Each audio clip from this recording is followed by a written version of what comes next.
Visa Zulu. Respect to you, sir. Activity Toyosi Adesoya. I recognize you. God bless you. Ladies and gentlemen, before we call the day, I would like to invite Area Salatu. So please come sing or let me say pray for the celebrant. Without a booking, Area Salatu. Yeah, Fred, I didn't call you.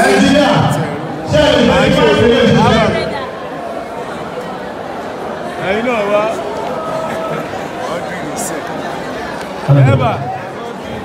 What did I do?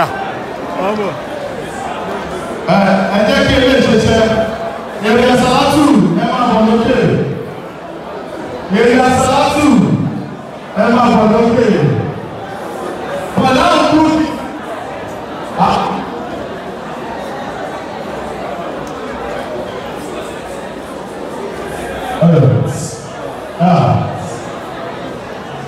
Our boyfriend on stage. This is our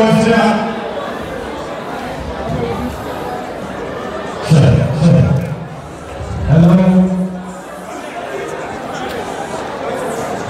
Hello. See.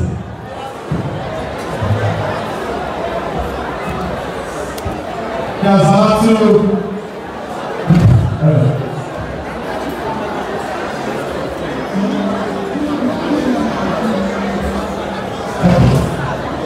Engineer, all please.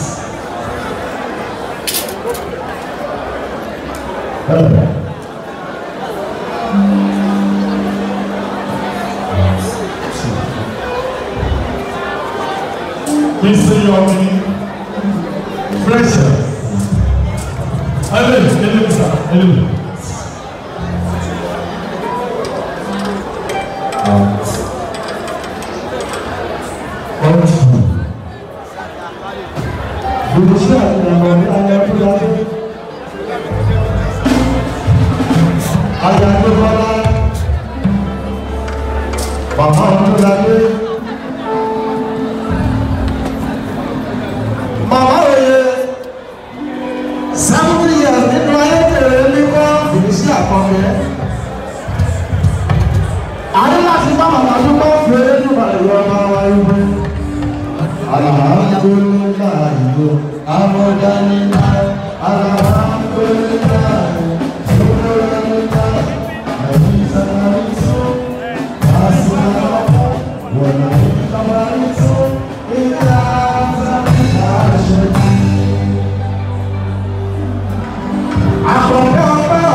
Thank you.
Thank you so much for joining us. Mami Oluwatoyin Adebola, thank you so much, Mami, for coming. You know we love you, always. And also like to recognize the presence of Ronke Odusoya. Thank you so much, my sister, for coming. Dolomoni, I see you. Thank you for coming. Ladies and gentlemen, we would like to call the day. And I would like to invite my father, the national president of Tampa.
Good. I said,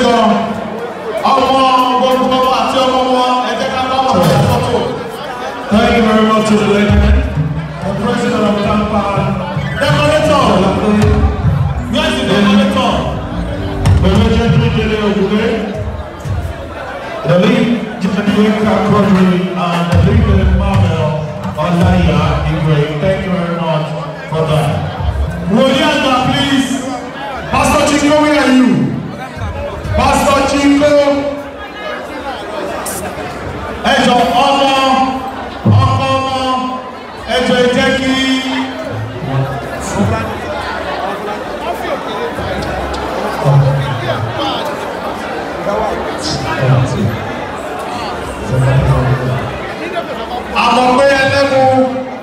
Thank you for coming all the way to support this wonderful event by the special grace of God, July the 17th.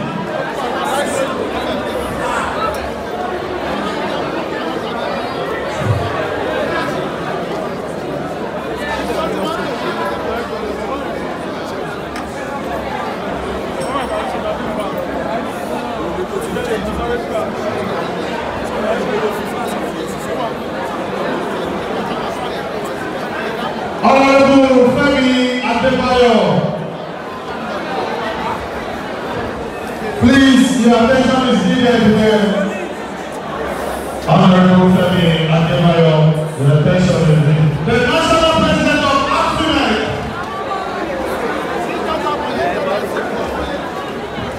Yes. AFRIMEC.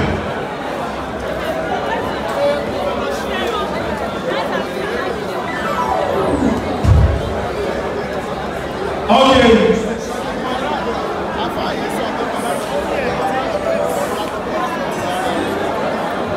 Now, ladies and gentlemen, we are taking a picture with the grandchildren first. Can the children please step aside? Don't go anywhere. I want children, but do not mind. Photo.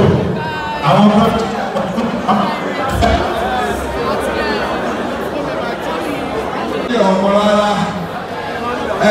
àwọn ọmọ tí bí orúkọ ilé yíga wọ́n sì wọ̀ máa gbé ya sí ni bẹ̀ṣẹ̀ ìgbà tẹ̀ fi sápò àlékún ọlọ́wọ́ tí wọ́n máa ṣe fọ́pọ̀ tó ń fún yín náà gbogbo àdúrà tí wọ́n gbà yìí àwa sì ìmúṣẹ ọlọ́lá káwùlà wàlà òwátá ìlà mi ọdún kí ló dé Jésù ni wọ́n máa ń pè ìwọ ni yíyan pariwo kò sí èyí tó wọ̀. Praise the Lord. God bless you. Thank you so very much. Ẹ jọ̀ọ́ fún ìtì ẹni ẹ̀bùn fún ìyàwó ọkọ àti ìyàwó ọlọ́jọ́ bí.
ìyàtọ̀ wà láàrin iṣẹ́ àti ìṣe wòlíì.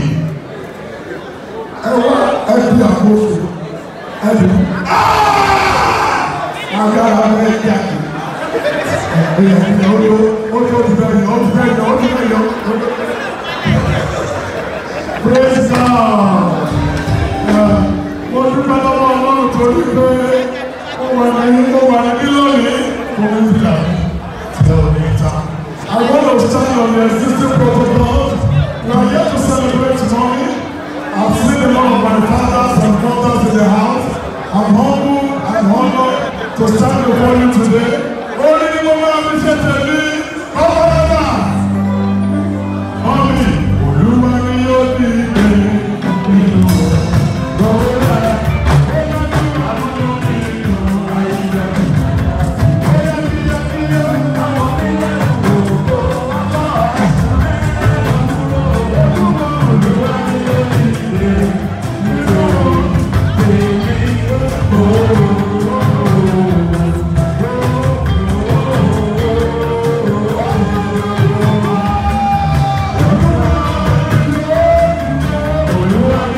Ẹjọ́ ẹjẹ́ ká kúrò níwájú wíwí bẹ́ẹ̀. Ọlọ́jọ́ ọ̀gbìn yóò fẹ́ láti wájú.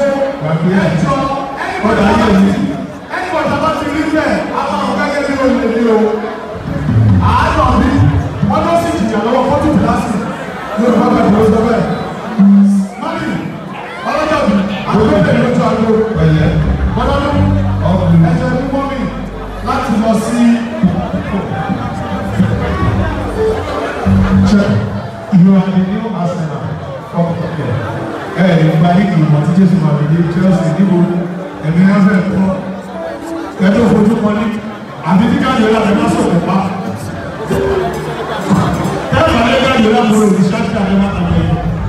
Ṣé wọ́n bá ti di Chelsea Nàìjíríà wọ́n máa ń mú ni wọ́n ti mú ní tán.